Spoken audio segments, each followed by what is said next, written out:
Bonjour à tous. J'aimerais que l'on prenne dans Colossiens chapitre 3, verset 3. Car vous êtes morts, et votre vie est cachée avec le Christ en Dieu.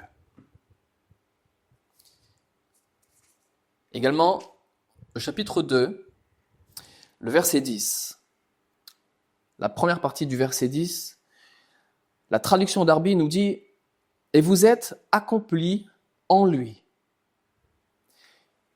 Et la traduction seconde va dire « Vous avez tout pleinement en lui ». Également dans Éphésiens,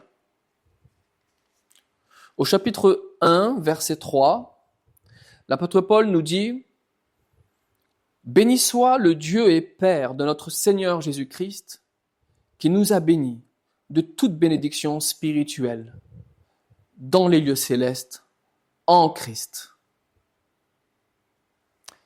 Prions. Seigneur, nous te remercions pour ta parole, Seigneur. Elle est la vérité, Seigneur, et ton esprit est là pour nous guider, pour nous conduire. Seigneur, s'il te plaît encore, parle-nous, Seigneur. Dirige nos cœurs, Seigneur. Tu connais toutes choses, Seigneur. Tu vois notre avancée à chacun d'entre nous, Seigneur. C'est toi qui es là. C'est toi qui fais, Seigneur. Et c'est toi qui nous ouvres les yeux, Seigneur. Nous te prions, Éternel.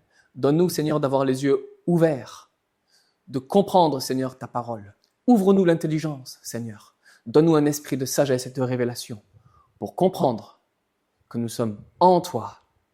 Oh, Seigneur, oui, nous te prions, Père, dans le nom de Jésus. Amen.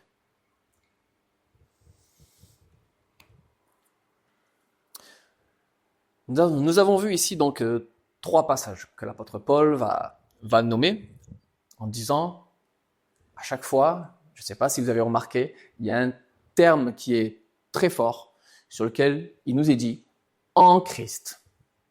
En Christ. Et ici, ce qui est important de noter, c'est qu'il parle à des chrétiens, il parle à des croyants. Mais il dit que notre position est en Christ. Et c'est drôle parce que ce terme-là, il reviendrait à peu près à 200 fois dans le Nouveau Testament, qui nous a positionnés en lui. Et c'est là une vérité biblique que je pense que les premiers croyants avaient clairement, du moins c'est clairement ce qui était enseigné dans les premières églises. Alors il nous faut revenir sur la parole. Et la parole nous dit que nous sommes placés en Christ. Alors maintenant, dans cette vidéo, j'aimerais discuter un petit peu, savoir qu'est-ce que cela veut dire d'être en Christ. Et pour cela, il nous faudrait repartir, je pense, du début. Dans Romains, le chapitre 5, verset 8, l'apôtre Paul va dire « Mais Dieu constate son amour ». On pourrait aussi le traduire par « Mais Dieu prouve son amour à lui envers nous, en ce que lorsque nous étions encore pécheurs, Christ est mort pour nous. » Lorsque nous étions pécheurs. Un autre passage dans Éphésiens 2, Éphésiens chapitre 2, le verset 1. L'apôtre Paul va dire « Et vous, lorsque vous étiez morts dans vos fautes et dans vos péchés. » Ok, la Bible dit très clairement que quelqu'un qui n'est pas en Christ, que quelqu'un qui n'a pas la foi, en fait, tout simplement, il est mort. Ok. Dessus, il faut comprendre que Jésus a dit qu'il était la vie. Je suis le chemin, la vérité et la vie. Il est la vie. Ce qui veut dire que si nous ne sommes pas en lui, si nous ne sommes pas dans la vie, alors nous sommes morts. Non pas pour nous, on va dire, d'un point de vue terrestre, mais du point de vue de Dieu, nous sommes morts. Vu que lui, il est la vie, quiconque n'est pas dans la vie est donc dans la mort. Donc nous étions morts dans nos péchés, nous étions donc morts. Ok, donc ça c'est un état de fait. Ce qui veut dire que si nous étions morts, nous étions donc hors de lui. Et c'est bien là ce qui est important à saisir, c'est qu'en fait c'est que tout pécheur, toute personne, quand elle naît, elle naît hors de Dieu, hors de Christ. Ok. Maintenant, on sait comme quoi la révélation continue. Il nous est dit, par exemple, toujours dans Éphésiens, le chapitre 2, versets 8 à 9. Car vous êtes sauvés par la grâce, par la foi. Et cela ne vient pas de vous, c'est le don de Dieu, non pas sur le principe des œuvres, afin que personne ne se glorifie. Car nous sommes son ouvrage, ayant été créés dans le Christ Jésus. Waouh, encore là, un passage qui est merveilleux. Vous êtes sauvés par la grâce. La grâce, c'est-à-dire, c'est un cadeau. Nous avons été sauvés par la grâce. Ok. C'est un cadeau, ce n'est pas un mérite. Il nous est dit par la foi. Ah, donc il faut croire. La foi, d'une certaine manière, c'est juste croire. Croire. Ok. Donc, car vous êtes sauvés par la grâce, par la foi, cela ne vient pas de vous, c'est le don de Dieu, non pas sur le principe des œuvres, donc non pas sur on pourrait reparler de la loi de Moïse, non pas sur la loi de Moïse, non, mais sur la foi. Ok. Afin que personne ne se glorifie, car nous sommes son ouvrage, ayant été créés dans le Christ Jésus. On a cette même notion d'être en Christ, dans le Christ Jésus, cette même notion qui revient constamment. Pourquoi ? Parce que c'est là, pour quiconque croit, notre nouvelle identité. Et je pense que c'est vraiment de la plus grande importance pour tous les croyants de comprendre que nous ne sommes plus de ce monde. Nous sommes dans ce monde, ok, mais nous ne sommes pas de ce monde. Nous sommes de Christ, parce que nous sommes en Christ. Même si nos corps, nos vies aujourd'hui sont terrestres, notre origine, par contre, maintenant, est en Christ. Nous avons été formés dans le Christ.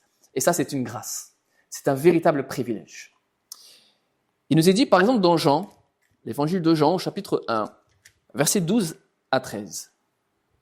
Mais à tous ceux qui l'ont reçu, il leur a donné le droit d'être enfants de Dieu. Savoir à ceux qui croient en son nom, lesquels sont nés non pas de sang, ni de la volonté de la chair, ni de la volonté de l'homme, mais de Dieu. Ok, la Bible dit très clairement que nous sommes sauvés par la foi. Et par la foi, nous devenons, par la grâce de Dieu, enfants de Dieu. Qui dit enfant, dit en fait une vie, une semence. L'apôtre Pierre va dire qu'on a été régénéré d'une semence qui est incorruptible, la semence même de Dieu. Quand on parle de semence, on parle en fait de vie. Il nous est parlé de la notion de la vie. Christ a fait de nous des enfants de Dieu. Des enfants de Dieu. Ok. Alors, si on réfléchit un petit peu plus loin, qui dit enfant, et on connaît plusieurs passages qui nous disent aussi que Christ vit en nous, pour quiconque croit. Pourquoi ? Parce qu'il nous a régénérés. Comme Jésus a pu dire à Nicodème, Nicodème, il faut que tu naisses d'en haut. Il faut que tu naisses de nouveau, il faut que tu naisses d'en haut. Il faut que tu naisses encore une fois. Ok. Mais comment ? Frères et sœurs, et nous savons que c'est par la foi. On l'a vu là, dans ces deux passages, c'est par la foi. C'est par la foi. Christ est mort pour tous les hommes, la Bible dit. Mais comment on y accède ? Comment on accède à cette vérité ? C'est seulement par la foi. Une fois que nous avons la foi, nous rendons donc vivante la réalité qui est déjà présente en Christ. Seulement, on la rend vivante dans nos vies par la foi. Ok. Donc du coup, ce qu'on pourrait dire, c'est que nous étions tous hors de lui, donc morts. Mais dès que nous avons cru le message que Jésus, il est fils de Dieu, ce qui veut dire qu'il est Dieu lui-même. Il est de la nature de Dieu. La Bible est claire à ce sujet.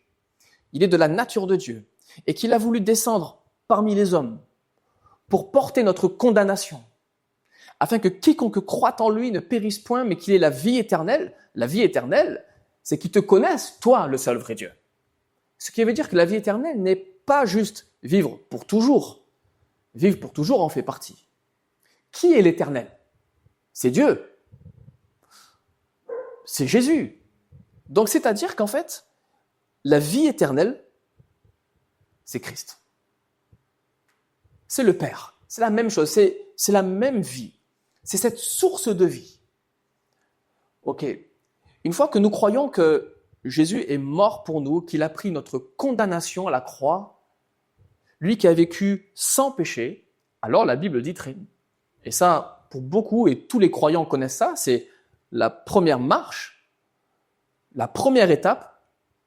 Eh bien, à partir de là, nous avons donc été pardonnés parce que nous croyons que Jésus est mort pour nous, qu'il est ressuscité, qu'il a été enlevé dans le ciel et qu'il revient. Ok. Nous avons donc été pardonnés. Et quiconque doute, ne croit pas. Quiconque doute est dans le doute. Mais quiconque croit à la foi. Quiconque est certain d'avoir été pardonné parce que Christ a payé pour lui. Alors, du coup, cette personne-là, la Bible dit qu'il est né de nouveau. Il est né encore une fois. Naître de nouveau, naître encore une fois, oui, mais non pas comme de la race adamique. Ce qui veut dire, non pas, je dirais, de la nature d'Adam, le premier homme. Non, la Bible dit que nous avons été créés en Christ, en lui. Et ce terme « en Christ » pourrait être vu de deux manières différentes. D'une certaine manière, Christ est venu dans nos cœurs, dans notre esprit, et il vit là. C'est vraiment sa vie. Nous sommes son temple. Pour quiconque croit, nous sommes devenus son temple. Ok, c'est là une réalité. Il y a une autre réalité qui nous dit, par exemple, dans Éphésiens, l'apôtre Paul, inspiré par l'Esprit, va dire que nous sommes assis dans les lieux célestes en Christ. Ce qui veut dire que autant Christ est en nous aujourd'hui sur terre, par son esprit, autant, et c'est tout aussi réel, autant nous sommes en Christ, en Dieu. On l'a vu plusieurs fois, on l'a vu dans ce passage-là, notre vie est cachée, dans Colossiens 3.3, notre vie est cachée avec le Christ en Dieu. Et c'est là, frères et sœurs, je pense, une réalité des plus importantes. Pourquoi? Parce qu'en fait, ce qu'il nous faut vraiment saisir, c'est que nous n'avons pas juste été pardonnés de nos péchés, et une fois que nous avons été pardonnés, allons, essaye d'écouter Dieu, fais ce que tu peux, et puis ça va aller. Non, parce qu'on pourrait très bien se retourner vers Dieu en disant « mais j'ai essayé pendant combien d'années ?» Les Juifs qui aiment Dieu de tout leur cœur, mais par la loi de Moïse, c'est-à-dire par nos propres moyens. La loi, on va dire, l'apôtre Paul va dire « celui qui fera ces choses vivra par elles ». Voilà, il reprend un passage de l'Ancien Testament, « celui qui fera ces choses vivra par elles ». Alors que dans la grâce, dans la Nouvelle Alliance, c'est la vie de l'Esprit, c'est la vie de Jésus qui fait en nous. Mais ce n'est pas le sujet d'aujourd'hui. Mais en tout cas, ce qu'il nous faut saisir quand même, c'est qu'on pourrait très bien se retourner vers Dieu en disant « Ok Seigneur, tu as lavé mon ardoise, ok tu m'as pardonné, je te remercie de tout mon cœur. » Mais en réalité, si juste tu me laisses tout seul 5 minutes, si juste je réessaye par mes propres efforts, par mes propres capacités, je suis perdu d'avance. Tout de suite je repêche. Donc nous avons je pense, une révélation qui doit venir par la suite, qui non seulement nous avons été pardonnés, mais nous avons aussi été positionnés dans les lieux célestes en Christ. En Christ. Et c'est là une réalité des plus importantes.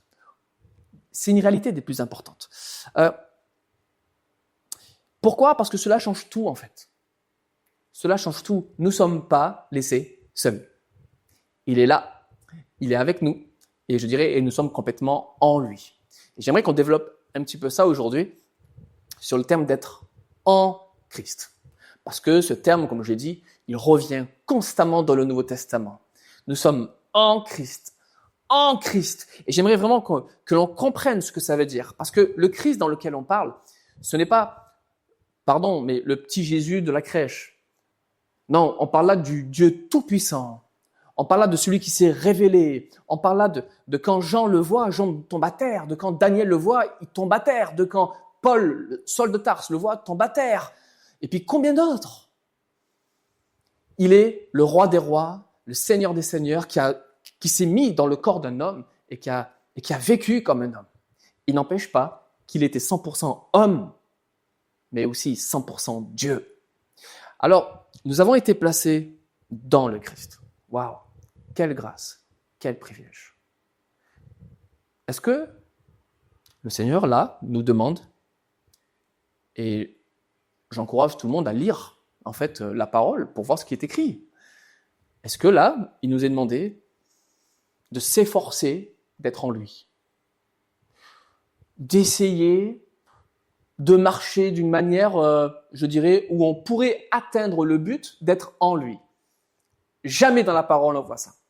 Ce qu'on voit cependant, c'est que Christ nous a placés en lui. C'est-à-dire c'est du passé. C'est un acte qui a déjà été fait et pleinement accompli à la croix. Et ça, je dirais, ça a pris vie en nous lorsque nous avons cru. Lorsque nous avons cru, Christ nous a pris de la terre et nous avons fait monter en lui et il nous a fait cacher en lui. Et j'aimerais dire, si Jésus nous cache, personne ne va nous retrouver. Nous, c'est vrai que je me rappelle enfant, je jouais souvent avec mon frère à cache-cache et il me trouvait tout le temps. Tout le temps, il me trouvait parce que je ne savais pas où bien me cacher. mais Jésus, lui, qui est meilleur que lui? Qui est plus fort que lui? Donc là où il cache, personne ne peut trouver. Mais avant de parler de cela, j'aimerais vraiment que l'on comprenne que c'est là d'être en lui, c'est notre nouvelle identité. Nous sommes en lui. Nous sommes en lui. Nous n'avons pas besoin de forcer. Frères et sœurs, combien il nous faut avoir cette révélation? Et je prie pour cela. Nous n'avons pas besoin de forcer pour être en lui. C'est pas par notre marche, c'est pas par nos efforts, c'est pas par notre persévérance, c'est pas par, c'est pas parce que nous allons faire quoi que ce soit, je ne sais pas. C'est pas parce que nous lui sommes agréables que nous sommes en lui. Il nous a placés en lui par la grâce. C'est une véritable grâce que d'être en lui. Et ça, c'est la réalité de la parole de Dieu. C'est la réalité de la parole de Dieu. Pour quiconque croit, il aura donné le droit d'être enfant de Dieu. Il nous a fait asseoir dans les lieux célestes. Il nous a bénis de toute bénédiction spirituelle dans les lieux célestes, en Christ. Et nous sommes cachés avec le Christ en Dieu. Frères et sœurs, nous avons vraiment besoin d'avoir une révélation parce que je crois que malheureusement, nous avons trop tendance à croire qu'en fait, lorsque spirituellement ça va, nous sommes en Christ et nous avons ces émotions-là où, ouais, je me sens bien en Christ en fait. Mais lorsque nous défaillons, lorsque nous avons une marche qui malheureusement n'est pas comme Dieu le voudrait, ou bien même certaines fois des objectifs que nous-mêmes on se met, là d'un coup on a l'impression qu'on est hors de lui. Et donc Satan, on a l'impression à tout pouvoir sur nous. La Bible dit que non, nous sommes cachés en Christ. Nous sommes en lui. C'est-à-dire que nous ne formons qu'un seul corps. Voilà pourquoi la Bible, combien de fois va faire notion du corps de Christ? Le corps de Christ. Il est la tête, nous sommes le corps. Personne ne peut séparer un membre du corps sans qu'il y ait une douleur. Et pourtant, Christ ne va pas souffrir. Donc nous sommes son corps, nous formons un seul corps avec lui. Quand il parle de l'épouse, waouh, les deux formeront une seule chair, l'apôtre Paul va dire, il reprend Genèse. Ça veut dire quoi? Ça veut dire que les deux forment que un. Il n'y a qu'une seule unité, la même vie. Nous avons reçu, frères et sœurs, la vie de Christ en nous. Et cela, ce n'est pas par nos efforts, ce n'est pas par notre travail. La Bible dit que c'est clairement par la foi. Alors, posons notre foi sur cette réalité. Hébreux 11, le verset 1 nous dit « Or la foi est l'assurance des choses qu'on espère et la conviction de celles qu'on ne voit pas. » L'assurance des choses qu'on espère, ça c'est la foi, mais elle est aussi la conviction de celles qu'on ne voit pas. Alors le mot conviction pourrait être traduit par la démonstration intérieure. La démonstration intérieure, la foi, c'est croire quelque chose, mais on a la démonstration intérieure. C'est-à-dire, on a quoi en fait? On a la vie qui s'extrait. On a la vie qui s'extrait. En fait, qu'est-ce que ça veut dire? La foi, c'est l'appropriation des promesses de Dieu qui les rend vivantes dans nos vies. Je m'explique. Christ est mort il y a 2000 ans. Et pourtant, on dit quoi? On dit que si tu crois au Seigneur Jésus, le sang versé il y a 2000 ans va laver tes péchés, te faire naître de nouveau, te faire asseoir dans les lieux célestes, te mettre en Christ, ok. Et en fait, il nous a dit quoi? Souvent, on le dit, c'est dans quasiment toutes les prédications, qu'est-ce qu'on dit? On dit, du moment que tu vas croire, ben, tu seras pardonné. Du moment que tu vas croire, et là on va essayer d'aller plus loin, tu vas naître de nouveau. Tu seras placé en Christ. Tu seras déjà béni de toute bénédiction spirituelle dans le lieu céleste. Tu seras assis avec Christ. Waouh! Tu ne formeras plus que un avec lui. Waouh! Ok, en esprit. Ok, alors, qu'est-ce que ça veut dire? Ça veut dire que Jésus est mort il y a 2000 ans, mais seuls ceux qui croient, c'est-à-dire qui ont la foi, rend, je dirais, actif le pardon des péchés, ou le sang, on pourrait dire, dans sa vie personnelle. Ben, frères et sœurs, pour le fait d'être en Christ, et on va voir après de tout ce que cela permet d'être en Christ. Le fait d'être en Christ ne veut pas dire automatiquement que nous vivons les réalités spirituelles d'être en Christ. Il y a une différence claire dans la parole de Dieu entre notre position en Christ et notre marche en Christ. D'ailleurs, c'était dans Éphésiens 2 qu'on a lu tout à l'heure, l'apôtre Paul parle de cela. Il nous dit, car vous êtes sauvés par la grâce, au verset 8, par la foi, et cela ne vient pas de vous, c'est le don de Dieu, non pas sur le principe des œuvres, afin que personne ne se glorifie. Car nous sommes son ouvrage, ayant été créés dans le Christ Jésus. Pourquoi? Pour les bonnes œuvres que Dieu a préparées à l'avance, afin que nous marchions en elles. Le but, c'est-à-dire, nous avons été créés dans le Christ Jésus. Le but, c'est de marcher. Le but, c'est maintenant, tu as reçu une plénitude de la vie spirituelle. Le but maintenant, c'est de marcher avec. Le but, c'est de démontrer cela. C'est-à-dire que, par exemple, quand il nous est dit « Soyez saints car je suis saint », mais il nous est dit aussi, comme quoi, nous sommes saints. Par exemple, l'apôtre Paul, à chaque fois qu'il écrit une lettre, il dit « Au sein de l'assemblée de Corinthe, au sein à l'assemblée d'Éphèse, nous sommes saints. Nous avons déjà été sanctifiés, parce que Christ est notre sainteté. » Oui, ça c'est la réalité. Par contre, il nous est dit aussi de nous sanctifier. C'est-à-dire que dans notre marche, nous avons besoin que de vivre la réalité intérieure. Non pas dans mon âme, non pas dans le moi. Attention, aujourd'hui, il y a beaucoup de fausses doctrines qui circulent, beaucoup sur les réseaux, malheureusement, même dans certaines églises, sur lesquelles on va glorifier le moi. Non, dans le moi, l'apôtre Paul est clair quand il explique dans l'épître aux Romains, par exemple, comme quoi, dans le moi, il n'y a pas de bon. Mais quand nous sommes nés de nouveau, il a mis en nous, il a positionné en nous son esprit. Et en lui, nous avons tout. Nous avons tout pleinement en lui. Alors, nous avons besoin vraiment de rentrer dans cette compréhension, parce que c'est à travers la compréhension, à travers l'acceptation spirituelle aussi, cette révélation de l'esprit, qu'en fait, nous vivons ces réalités. Autant, Jésus est mort il y a 2000 ans, et pourtant, son sang m'a purifié un jour. Moi, personnellement, c'est quand j'avais 15 ans. Voilà, c'était il y a 20 ans. Et pourtant, il y avait 2000 ans quasiment d'écart avec la mort de Jésus. Ok. Mais ça a pris vie pour moi, quand j'avais 15 ans. Ok. Et chacun, pour nous, on a notre propre expérience dans laquelle le sang de Jésus parle encore. Ok. Mais vis-à-vis de, je parlerai de la jouissance, vraiment de jouir le fait d'être en lui, de se réjouir en lui, de vivre vraiment toutes les réalités d'être en lui, ben cela c'est la même chose, cela fonctionne par la foi, c'est-à-dire c'est le jour où l'on croit, le jour où on est convaincu, le jour où on comprend qu'en fait que oui, je n'ai pas besoin de forcer, oui, je n'ai pas besoin d'essayer, oui, je n'ai pas besoin de faire quoi que ce soit, que je marche bien ou que je marche mal, dans tous les cas, je suis en lui. Pour ceux qui sont en père, eh ben, que ton fils soit désobéissant ou obéissant, ça reste ton fils. Et c'est là une réalité spirituelle. Et je pense que cela, en fait, devrait nous soulager, en fait. J'ai pas besoin d'essayer. C'est pas parce que je vais passer 6 heures à genoux en train de prier que je serai plus en lui que si je prie pas lui toute la journée. Non. La seule différence, c'est qu'il y en a un qui, s'il le prend par la foi, il jouira pleinement de toutes les vérités qui sont dépendantes, je dirais, dans le fait de comprendre que nous sommes en lui. Et nous sommes positionnés en lui.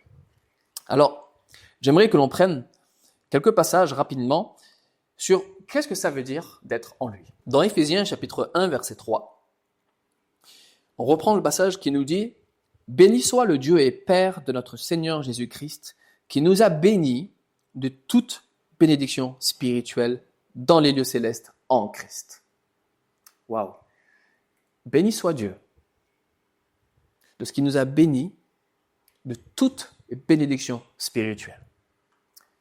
Alors évidemment, nous parlons ici de bénédictions qui sont spirituelles.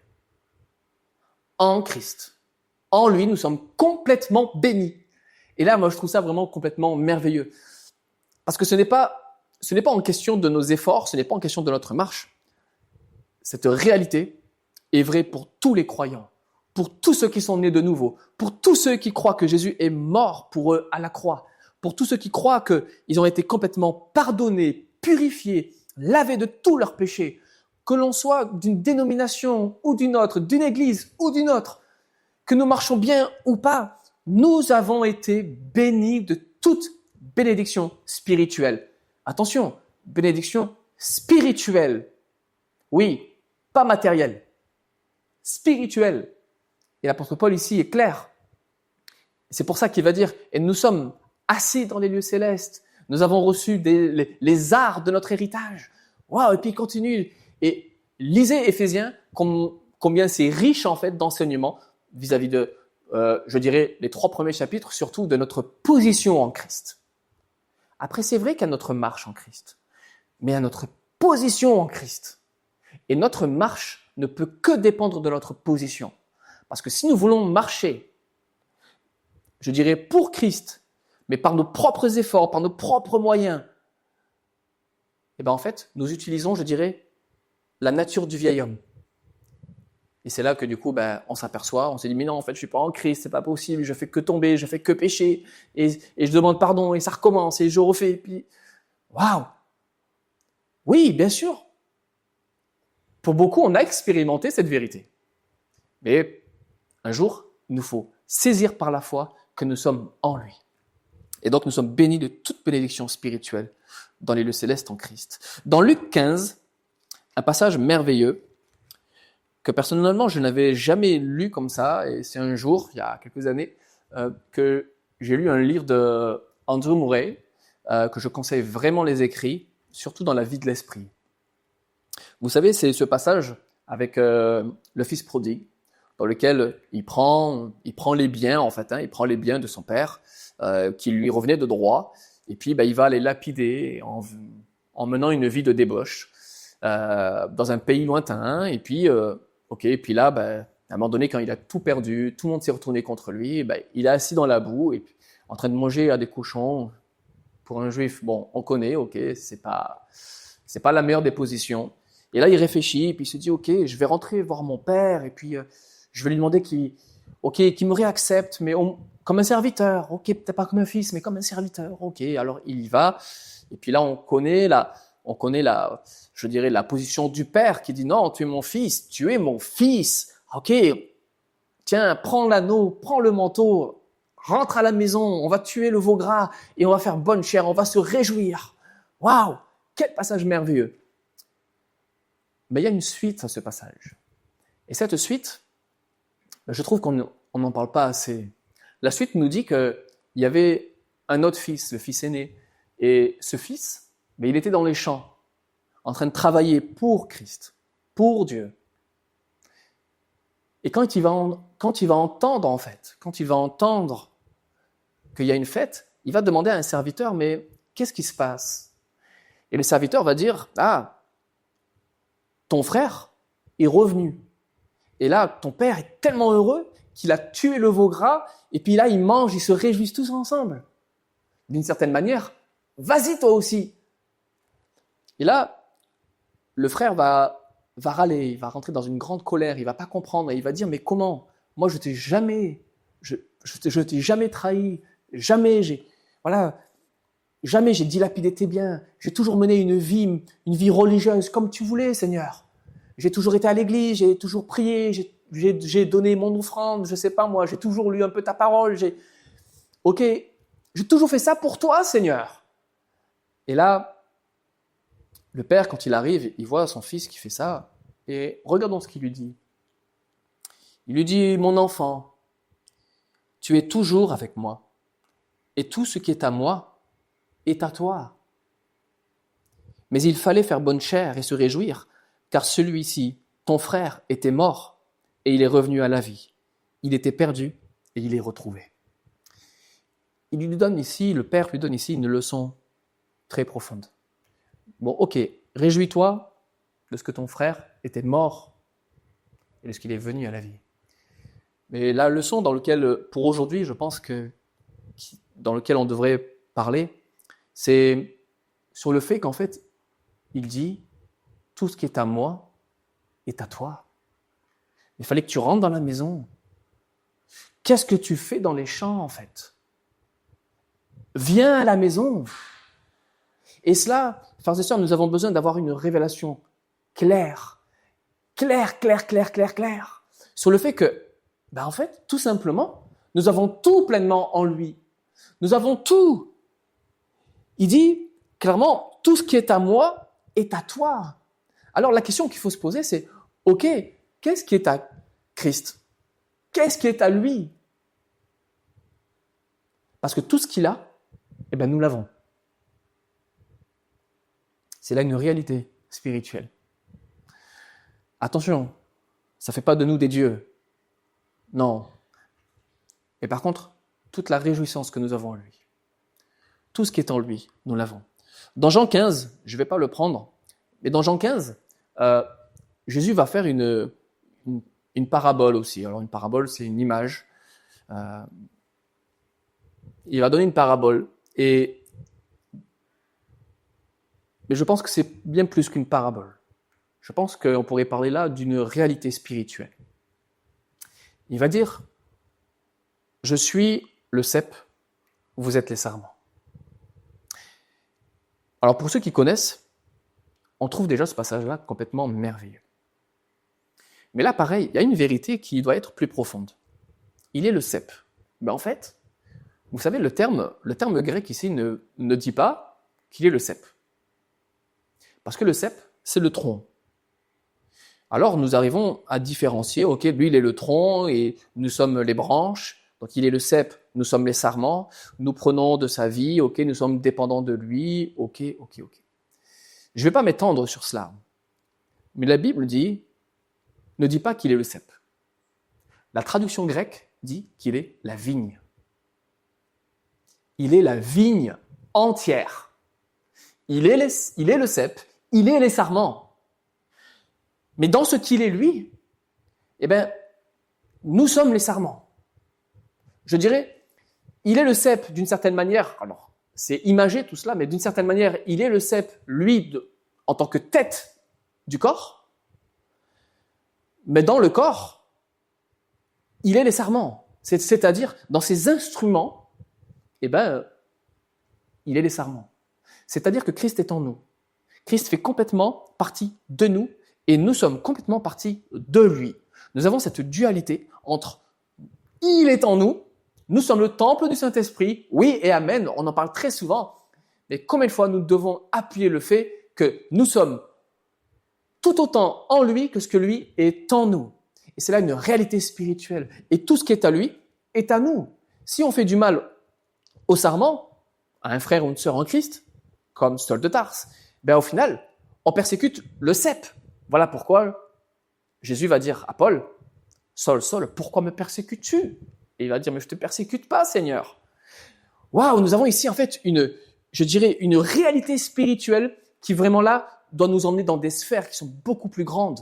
De concevoir qu'en fait que Christ est tout. Christ est l'Église. Oui, bien sûr, Christ est l'Église. Alors non pas dans sa partie, je dirais bien sûr lorsque nous péchons ou quoi que ce soit. Non, surtout pas. Mais nous avons ce mystère et je ne vais pas m'étendre sur cela. Mais ce que Paul va dire aux Éphésiens, il va dire c'est un mystère.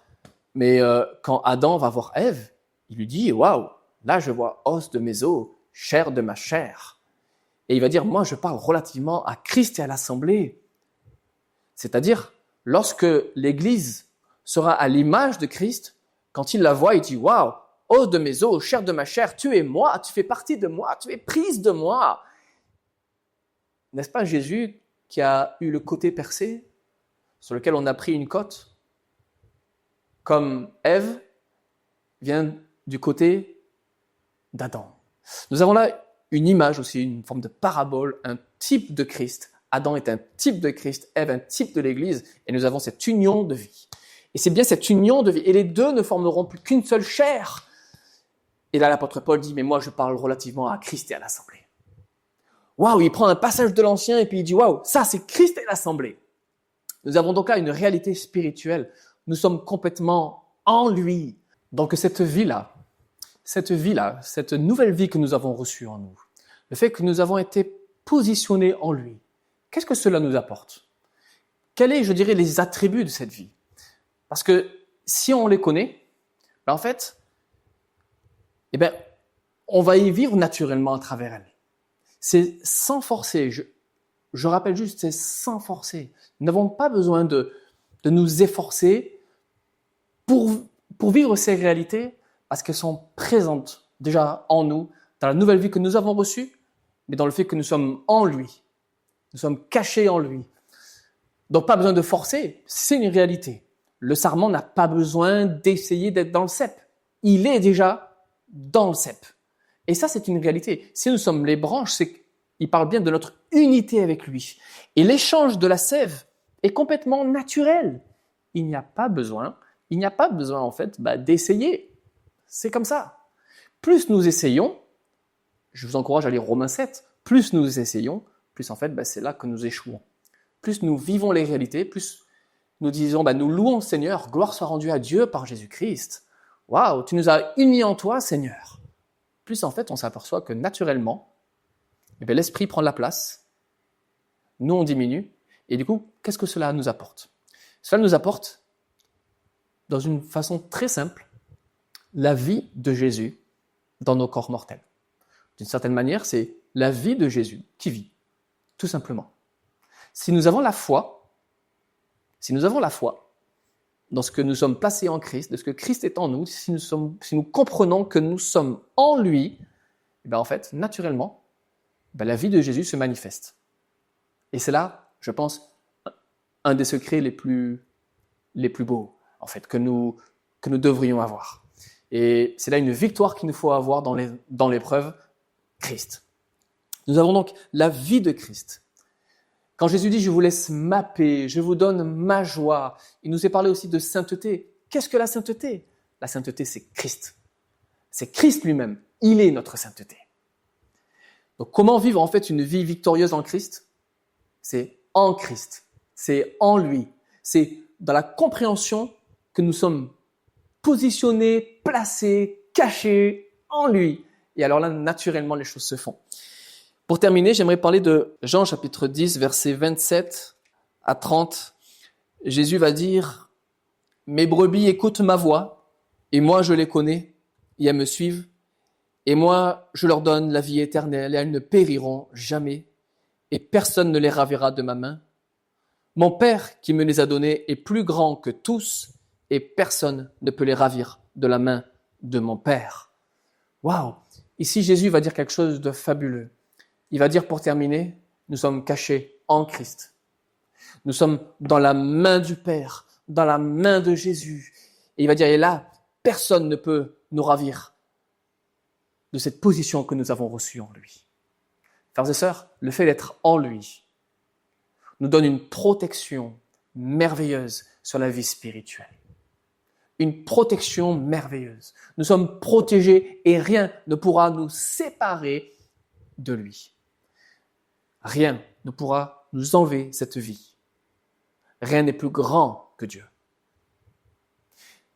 Frères et sœurs, vraiment prions pour que nous puissions saisir le fait que pour quiconque est né de nouveau, nous avons été positionnés en lui, cachés en lui.